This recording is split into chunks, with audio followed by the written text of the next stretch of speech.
Ang programang ito ay rated SPG. Striktong patnubay at gabay ng magulang ang kailangan. Maaaring may masiselang tema, lengguwahe, karahasan, sexual, horror o droga na hindi angkop. Narito na nga ating mga karagdagan na aabangan ngayong Miyerkules sa Abot Kamay na Pangarap. Hindi nga na inaasahan na mangyayari ang mga bagay na ito dahil hindi nga matiis dito ni RJ na hindi makagawa ng paraan ng sa ganon ay makaligtas itong kanilang anak na si Annalyn at pati na rin itong si Zoe. Kaya agad na kumuha ng pagkakataon itong si RJ upang malabanan ang isa sa mga inmates na naroon na may hawak din ito na isang armas. Subalit ay dahil sa marami sila ay wala ngang nagawa itong si RJ. At nang tangkain na nga sanang lapitan ni Annalyn at nagmamakawa nga ito na wag ay huli na nga ang lahat. Dito na pinapaputukan ng isang inmate itong si RJ kaya agad na natamaan ito. At maya-maya nga ay bigla namang napatawag itong si Madam Lutos dito kay Giselle upang ibalita na nangingialam nga itong kanyang kapatid na si RJ kaya hindi sinasadya na natamaan nga ito at dadalhin dapat ito sa Apex Hospital upang malunasan. At dahil sa nangyaring ito, dito na nga ba makakabalik ang dating memorya ni Doc RJ na matagal na nga niyang hinihintay. Sa kabilang banda, nagmamakaawa naman itong si Zoe at itong si Moira. Napakawala na raw itong si Zoe at kahit dito na lamang itong si Moira ang maiwan at ganun din naman ang ginawa ni Lynette.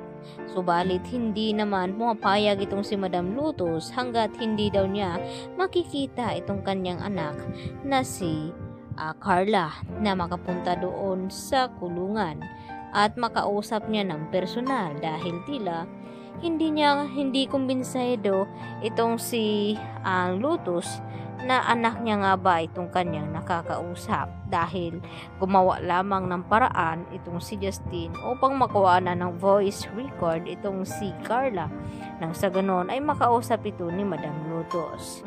Samantala, hindi naman nagugustuhan ito ni Eric ang mga tulong na ginagawa nga dito ni Justin sa kanyang ina dahil hindi daw ito ang tamang pagkakataon na magiging hero itong si Justin upang ipakita nga dito kay Giselle na handa siyang tulungan ang mga ito dahil narito sila upang ipaghiganti ang nangyari nga dito sa pang-iiwan ni Giselle kay Justin noon at paulit-ulit na pinapaalalahanan ni Eric itong si Justin na yun ang ilagay sa kanyang kokote upang makuha nga nila ang gusto at mapasa kanila itong Apex at mapabagsak itong si Giselle lalong-lalo na ang Apex Hospital.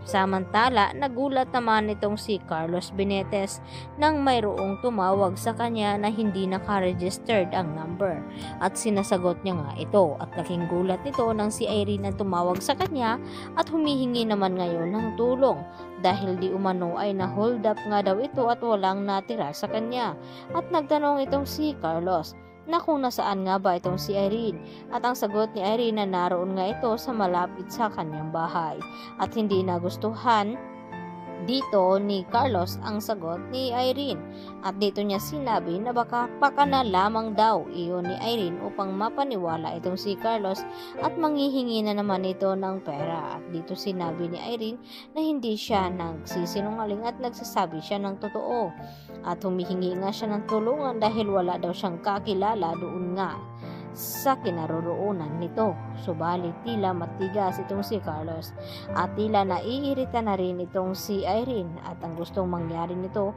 na kay Lynette na lamang siya hihingi ng tulong kung hindi naman maibigay ni Carlos Benitez. Magkakalaman na nga ba dito sa nangyayari kay RJ?